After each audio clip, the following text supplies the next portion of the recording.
qu'on me laisse simplement exposer les faits. Moi, Orlando, j'ai été homme jusqu'à l'âge de 30 ans. Puis, je devins femme et le suis encore à ce jour. La métamorphose s'était accomplie sans douleur, totalement, et de telle sorte que d'une certaine manière, je n'en ai même pas été surprise. Un matin, je m'éveille, je m'étire, je me lève, et me tenant debout dans une totale nudité, je me regarde dans le miroir.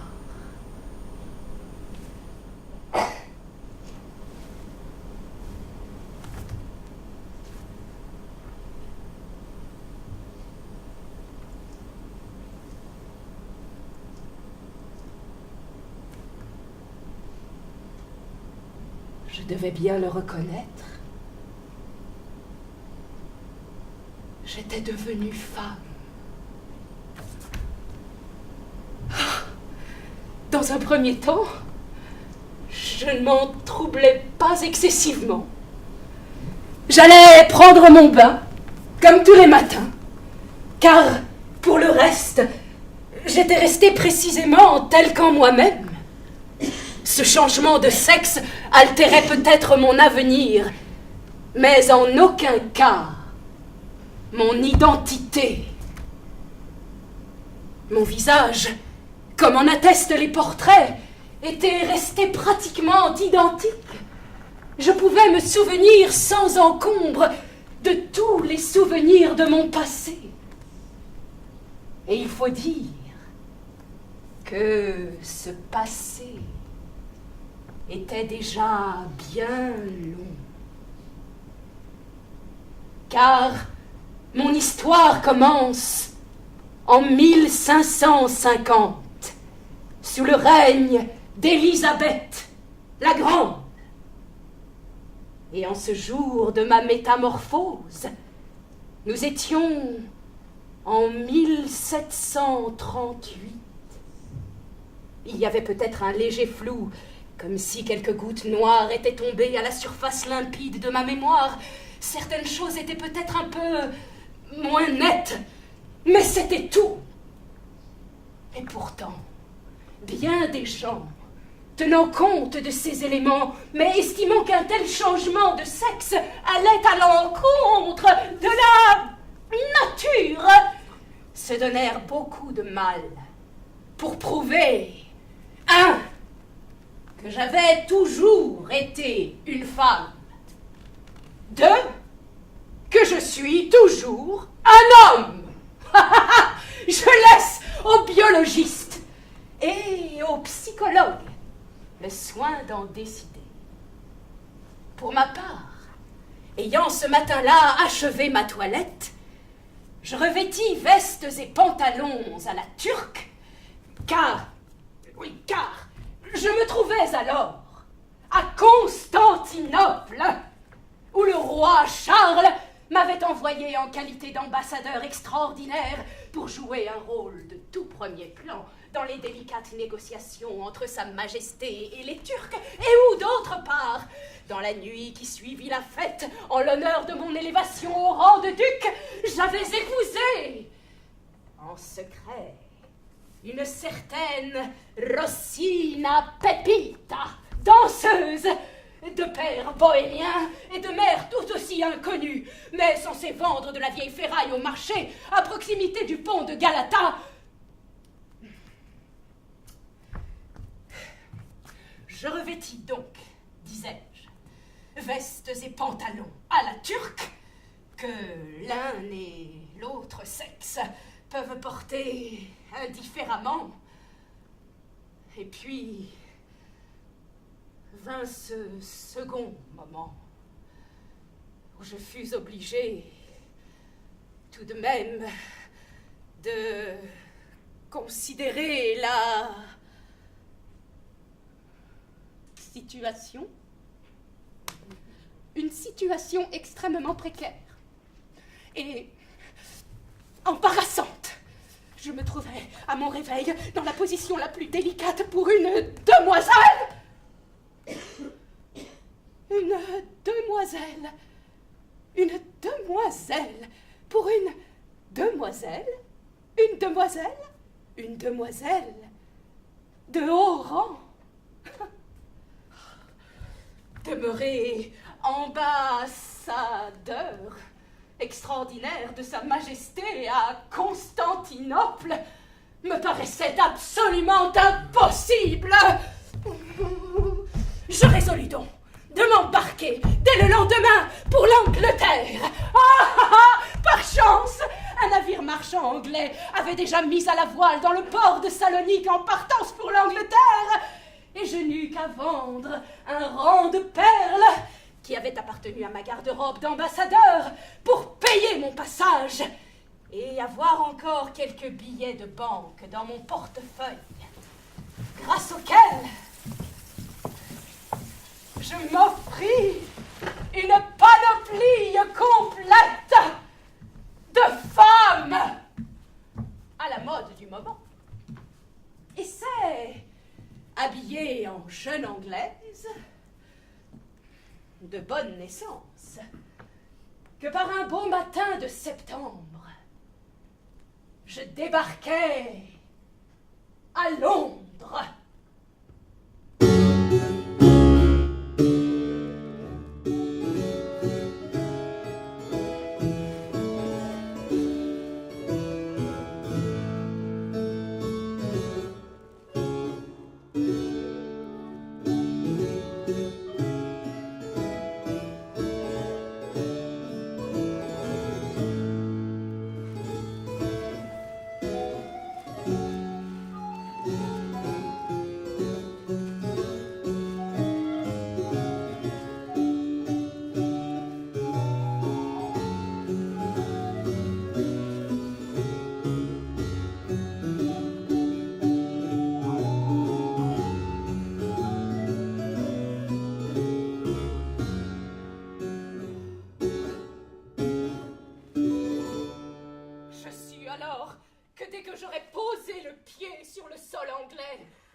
Je ne pourrais plus assommer un homme, ni le traiter de menteur en face, ni tirer mon épée et la lui passer à travers le corps. Je ne pourrais plus siéger parmi mes pairs, porter la couronne ducale, marcher en procession, condamné à mort, conduire une armée, ni caracoler le long de Whitehall sur mon destrier, ni arborer 72 médailles différentes sur la poitrine.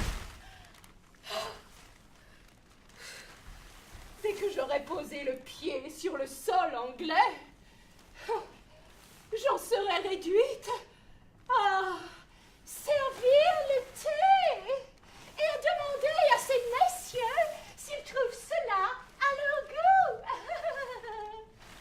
Un soupçon de sucre, un nuage de lait.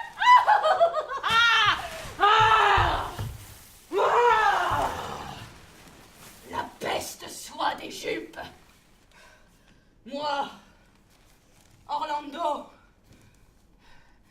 qui avait été homme jusqu'à l'âge de 30 ans, qui avait tenu dans mes bras une reine, la grande reine en personne, dès ce jour où elle me vit tomber à genoux devant elle pour lui offrir un bol d'eau de rose. Et moi, je ne vis rien d'autre à cet instant que ses mains chargées de bagues dans l'eau.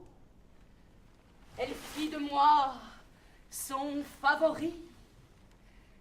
Elle m'attirait près d'elle, parmi les coussins où l'allongeaient ses femmes. Elle était si vieille et si usée, et me faisait enfouir mon visage dans ce surprenant composé d'étoffes. Elle n'avait pas changé de robe depuis un mois, qui sentait exactement comme une certaine antique armoire de mon enfance, où l'on rangeait les fourrures de ma mère.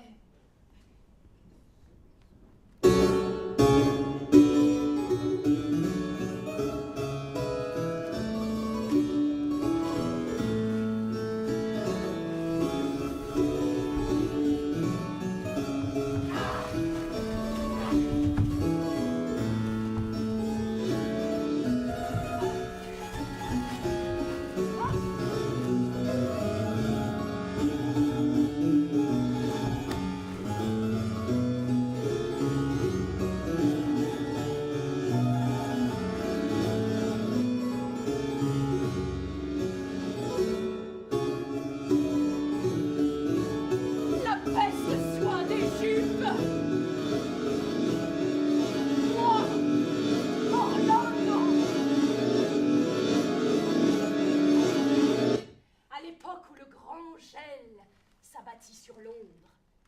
Ce grand gel qui fut le plus sévère que nos îles eussent jamais connu. Les oiseaux gelaient en plein vol et tombaient au sol comme des pierres. Et sur la Tamise, gelée à plus de 100 pieds de profondeur, que le roi avait ordonné de transformer en une sorte de jardin de récréation. Moi, Orlando, j'avais mené au patinage une grande princesse russe. La princesse Marusha Stanislavska Dagmar Natasha Iliana Romanovitch, qui était attachée à l'ambassadeur de Moscovie, fraîchement débarqué à Londres.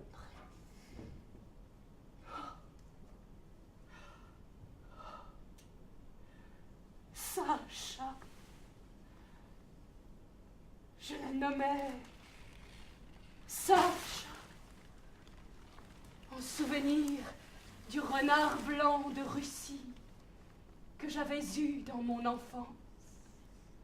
Car la première fois que je la vis, elle me fit songer à un renard dans la neige, et je la pris pour un jeune homme. Jamais une femme n'aurait pu patiner aussi vite et aussi vigoureusement. Mais jamais un garçon n'eut une telle bouche, une telle gorge. Aucun garçon n'avait des yeux qui semblaient avoir été remontés du fond de la mer.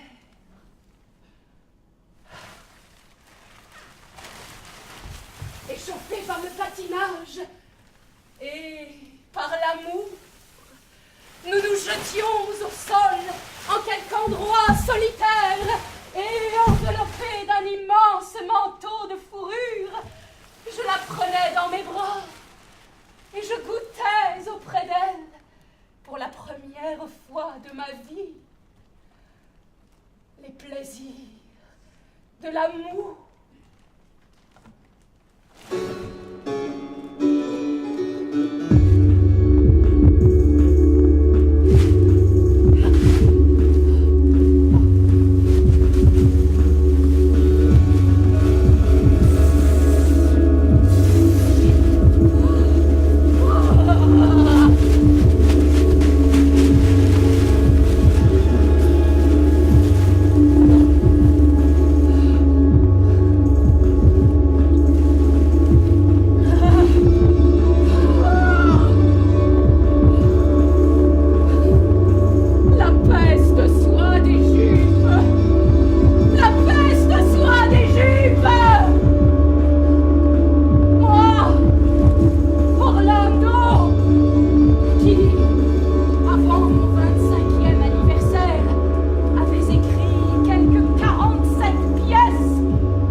retour d'Ulysse.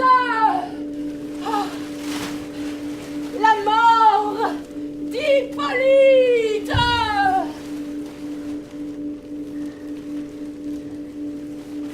Le spectre de Lord Northumberland.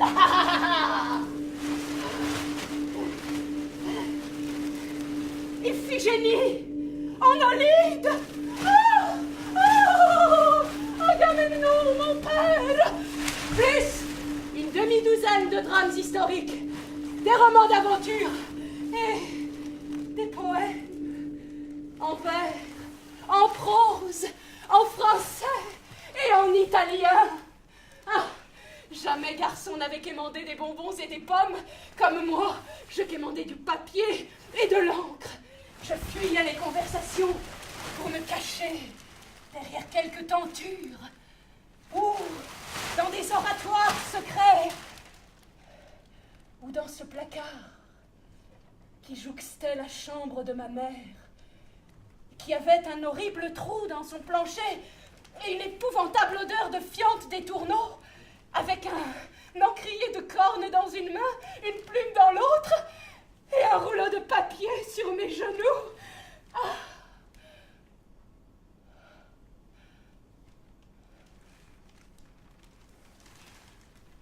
Si, moi, Orlando, qu'avait aimé une reine, qui avait patiné avec une grande princesse russe, qui avait écrit quelques 47 pièces, dont 20 tragédies et une demi-douzaine de drames historiques.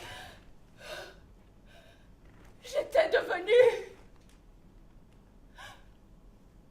une femme.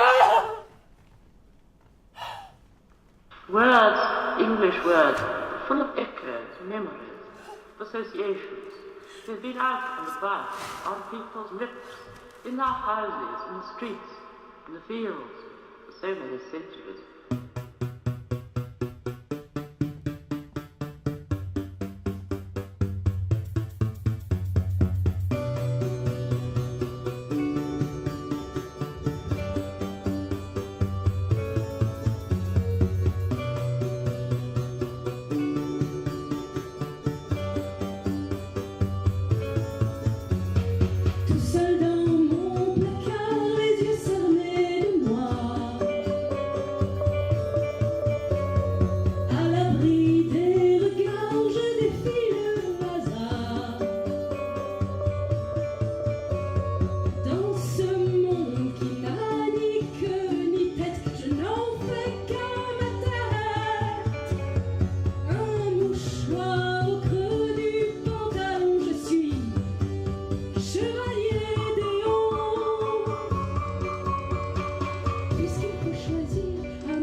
Je